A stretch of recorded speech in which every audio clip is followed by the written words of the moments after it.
میرے پاس جب بھی کوئی میل گیسٹ آتا ہے میں ان سے ملٹیپل میرجز کا سوال لازمی کرتا ہوں, اور بلکہ اب جو فیمیل آتی ہے میں نے ان سے بھی کرنا شروع کر دیا ہے, ان سے اس چیز کا کہ آپ کے خیال میں مرد کی 2 3 4 شادیاں ہونی چاہیے. اسلام تو اجازت دیتا ہی ہے, بالکل اجازت دیتا ہے اور اس میں کوئی حرج نہیں ہے, لیکن آپ کے خیال میں سوسائٹی میں جس طرح کے مسائل ہیں, جس طرح رشتوں کے مسائل ہیں, تو آپ کو لگتا ہے کہ ملٹیپل ہونی چاہیے؟ آج میں ایک پوسٹ دیکھ رہی تھی اور میرے خاندان میں بھی اور میرے ارد بھی ایسے ہی ہوا ہے کہ بہت سارے ایسے رشتے ہیں جن کے بچے ہوتے ہیں نا, جیسے بہت سارے آرٹسٹ ہیں کہ شوہر بیوی اور بچوں کو چھوڑ کے اگلی شادی کر لیتے ہیں, ہی مووز آن.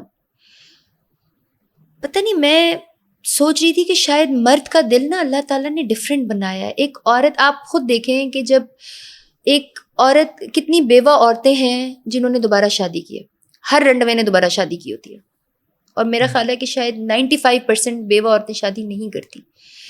تو اللہ تعالیٰ نے, اللہ کے احکام کو نا ہم چیلنج نہیں کر سکتے. آج کل آپ دیکھیں کہ عورتیں اپنے شوہروں سے کہتی ہیں کہ تم گرل فرینڈ بنا لو, شادی نہ کرو, اور مرد اپنی بیوی کے ڈر سے دوسری شادی نہیں کرتا, ایک حلال کام نہیں کرتا, بیوی سے ڈرتا. بٹ اگین اگر وہ شرط پوری کرے کہ دونوں کو برابر رکھو, جو شرط پوری کرنا مجھے ایسا لگتا ہے کہ ممکن ہی نہیں ہے, ممکن ہی نہیں ہے. اور اللہ کے فیصلوں کو ہمیں چیلنج نہیں کرنا چاہیے. اگر مرد اس طرح کا ہے کہ وہ اپنے بیوی بچوں کو چھوڑ کے موو آن کر جاتا ہے, تو ایک عورت کے پاس سب سے بڑی طاقت کتنی دیر جوانی رہنی ہے, اینڈ میں بچے رہنے. اللہ نے عورت کو بچے دیے, اس کا بڑھاپا, اس کا ایون مرنے کے بعد اس کا صدقہ جاریہ اس کی اولاد ہے. مرد کے پاس کیا ہے؟ کچھ بھی نہیں ہے. اگر اس نے 1 2 اور خوبصورت خواتین یا ینگ, زیادہ تر ینگ اور خوبصورت سے شادی کرنی ہے تو کر لے, کتنی کو دیر کر لے گا. اسٹیبلٹی نہیں ہوگی, اسٹیبلٹی اس کی اسی بچوں کی ماں کے پاس سے ہوگی جس کو وہ چھوڑ گیا. تو مجھے ایسا لگتا ہے کہ اللہ کے کسی بھی حکم کو ہمیں چیلنج نہیں کرنا چاہیے, اور اللہ کے حکم جو ہیں وہ بہت سالڈ ہے. اللہ کو ہم تو کریٹر کو تو پتہ ہے نا. جیسے میں کوئی پینٹنگ بناتی ہوں, آپ وہ پینٹنگ دیکھ رہے ہوں گے, آپ کو نہیں پتہ چلے گا. اکثر یہ ہوتا ہے میں پینٹنگ بنائی ہوتی ہے نا, مجھے کسی کو دکھاتے دکھاتے نظر آ جاتا ہے یار یہ گڑبڑ تھی, اس کو میں ٹھیک کر دیتی. میں انو کی پتہ چلنا ہے, مجھے تو پتہ ہے نا. تو ہم اللہ کی کریشن ہے, اللہ کو تو پتہ ہے ہمارے اندر کیا پرابلم ہے, اگلے کو کیا پتہ چل رہا ہے. So let it be. آپ ڈپریشن کی فیز سے گزری ہیں, ہمارے نوجوان نسل کا بہت بڑا مسئلہ ہے. کیا آپ انہیں کہنا چاہیں گی کہ اگر ڈپریشن, بیسیکلی ڈپریشن ہے کیا, کیونکہ آپ گزری ہیں اس لیے میں آپ سے پوچھ رہا ہوں کہ اس میں کیا کیا ہوتا ہے, کیونکہ آج کل تو ایک ڈپریشن مجھے لگتا ہے ایک فیشن بھی ہے کچھ لوگوں کے لیے نا, وہ ہمیں فیشن کے طور پہ کہتے ہیں یار مجھے ڈپریشن ہے, تو یہ ریئل میں ایک بیماری بھی ہے. آپ اس سے کیسے نکلی؟ اور نوجوان نسل آج کل بہت زیادہ ڈپریشن کے شکار ہے, اور ان چیزوں پہ کہ جی میرے پاس آئی فون نہیں ہے, میرے پاس یہ نہیں ہے, میرے پاس گاڑی نہیں ہے, ان کے ڈپریشن کی وجوہات یہ ہے. میرے پاس ایک لڑکا آیا, مجھے کہتا ہے میں بہت ڈپریس ہوں, میرا دل کرتا ہے میں اپنے آپ کو مار دوں. میں نے کہا کیوں ڈپریس ہو؟ وہی آپ کی والی بات, میرے پاس پیسے نہیں ہیں. یہ آپ نے بڑے غور سے سننی ہے, اور یہ بڑی امپورٹنٹ بات ہے. میں نے کہا پیسے نہیں ہیں تو تم ڈپریس ہو؟ کہتا ہے ہاں میں مرنے جا رہا ہوں. میں نے کہا اگر میں تمہیں کہوں کہ میں تمہیں ابھی 10 لاکھ روپے دوں پھر؟ کہتا ہے آپ کیسی باتیں کریے. میں نے کہا تم تو کہہ رہے تمہارے پاس کچھ نہیں ہے, چلو میں 20 لاکھ روپے دیتی ہوں, تم سے کچھ لے لوں گی. مجھے نا پھر چپ ہو گیا, دیکھنا شروع کیا. میں نے کہا اچھا چلو 30 لاکھ پہ بات ختم کرو.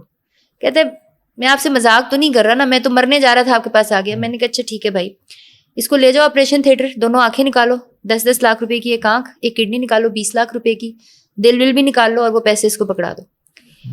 اس کے بعد اس لڑکے کا I think for 5 minutes he didn't say anything. میں نے کہا اس کو بٹھاؤ, پانی شانی پلاؤ. بڑا ہائپر آیا ہوا تھا نا, پسینے میں مر جاؤں گا, مٹ جاؤں گا, بٹ جاؤں گا.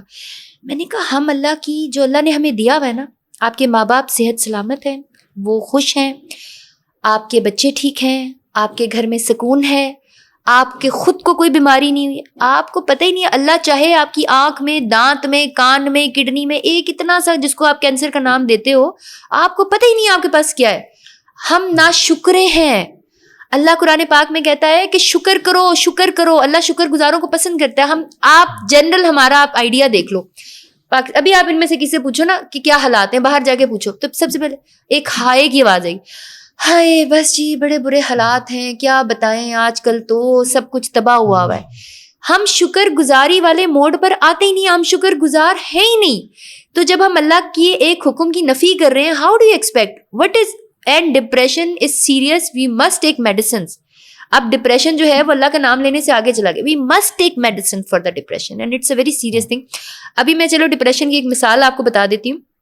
میری آیا جی کی بہن تھی, وہ ڈپریشن کا شکار تھی, غریب عورت, میاں مزدوری کرتا ہے, کبھی ملتی ہے کبھی نہیں ملتی. اچھا میرے ذہن میں تھا, میں نے کہا یار میں نے اس عورت سے کرنا ہے.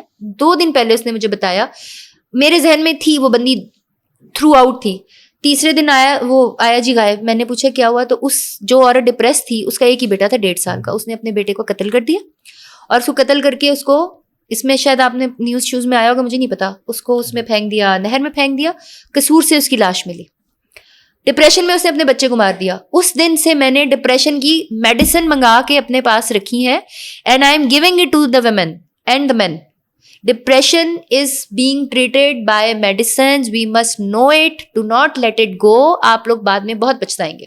غریبوں میں بھی, اور پہلے تو ڈپریشن صرف امیروں کی بیماری تھی, امیروں کو ہوتے تھے, اب یہ غریبوں کو بھی ہوتی ہے. اور میری جہاں پہ میری ڈپریشن کی بات رہی, پورے پاکستان سے جتنے بڑے بڑے ڈاکٹرز ہیں ڈپریشن والے, میرا خیال ہے ان میں سے 50 یا 60% نے تو مجھے, میری مینیجر کو کانٹیکٹ کیا تھا میڈیسن کے لیے. میں نے کوئی میڈیسن نہیں کھائی, تہجد شروع کر دی, نمازیں 5 وقت کی پہلے بھی پڑھتی تھی.